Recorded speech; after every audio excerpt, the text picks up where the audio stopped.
أنا اسمي معتز منون ومن منطقة اللاذقية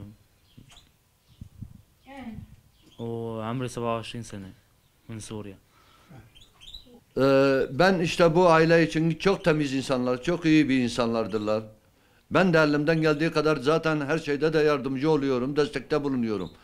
Gücüm olmadığı için, gücüm olsaydı ben tek başıma buna üstlenirdim. Ha, vatandaşlarımızdan durumu iyi olan hayır sahiplerinden yardımcı olmaları için hayır yapmalarını teklif ediyorum. Benim komşumdurlar. Tanıdıklarımdırlar. Yani ben ana dilim Arapça olduğu için bunlarla çok iyi anlaşabiliyorum. İşte bunların şeylerinde yardımcı oluyorum. Her şey konularında elimden geldiği kadar yardımcı oluyorum. İyi bir ailedir, iyi bir insanlardır. Evet. İşte fazla çalışamadığı için bu hastalıktan dolayı yaşlı annesi ve babası oldukları için onlara yani şey yapmak istiyor ama elinden bu hastalıktan dolayı fazla çalışamıyor. Halkın bunlarda da yardımcı olmaları için davet ediyoruz. 2011'den beri buradadırlar. Evet işte bu yani bu şeyi onu çok rahatsız ediyor.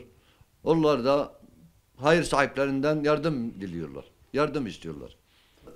انت تتوجع منه مو هيك شيء توجع ويطلع منها دم ويطلع منها هي واحيانا ما اطيق اشتغل يعني والشمس تأثر علي. Yani diyor ki diyor işte rahatsızlık da bazen veriyor güneş karşılığında. Kan çıkarıyor bazen alem yapıyor çalışamıyorum. Bana yardımcı olabilirseniz, bir desteklerde bulunabilirseniz, bunu bir ameliyatla yapabilirsek Allah razı olsun sizden. مستشفيات رحت رحت على باطمان مشفى الدولة ومشفى خاص yani. Batman'da devlet hastanesine de gitti. İşte bir şey yapamadılar. Sadece tahliller yaptılar. Tahliller temiz olduğuna dair sadece estetik ameliyat için yüklü bir para lazım. 45-50 bin liraya yakın bir para lazım. 45-50 bin lira yani bugünün Türk lirası.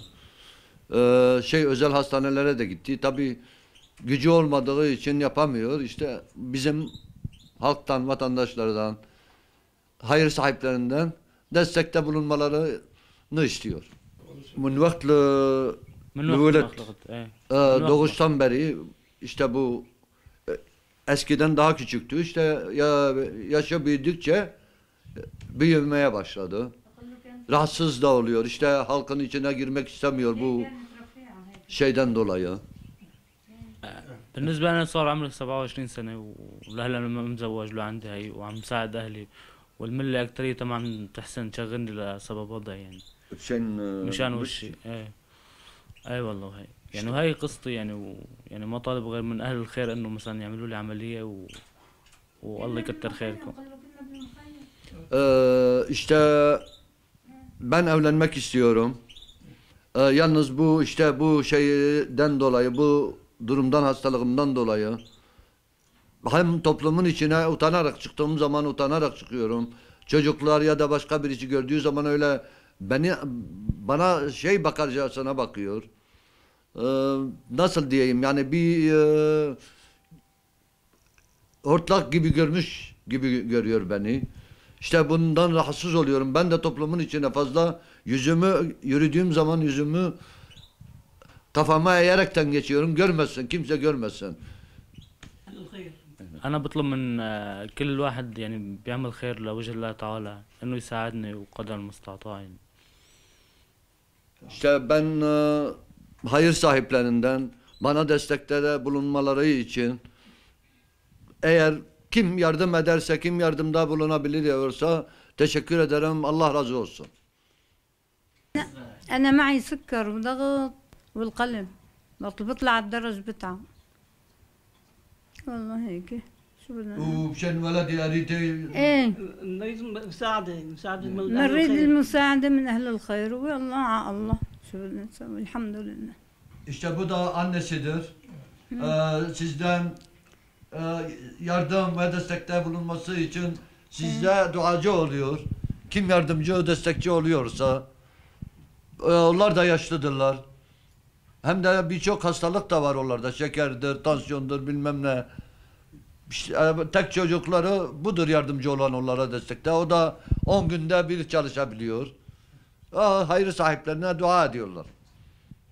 Elhamdülillah, elhamdülillah. Bu da babasıdır. أنا عامل عمليتين عملية القلب شق بالقلب ودسك ظهري صار لي هلا ما بقدر لا امشي ولا اتحرك ولدنا يطلع ولا اشتغل هذا عم يطلع علينا يعني هو ما عندي غير بيقدم على البيت وما لنا غير رب العالمين. Babası da diyor ki diyor ameliyat bende fıtık var, bende ameliyat kalp hastalığı var. Bu tek çocuğumuz bize destekte bulunuyor, yardımda bulunuyor. Hayır sahiplerinden yani onlara yardımcı olmalarını diliyor. Allah razı olsun. La ilahe illallah.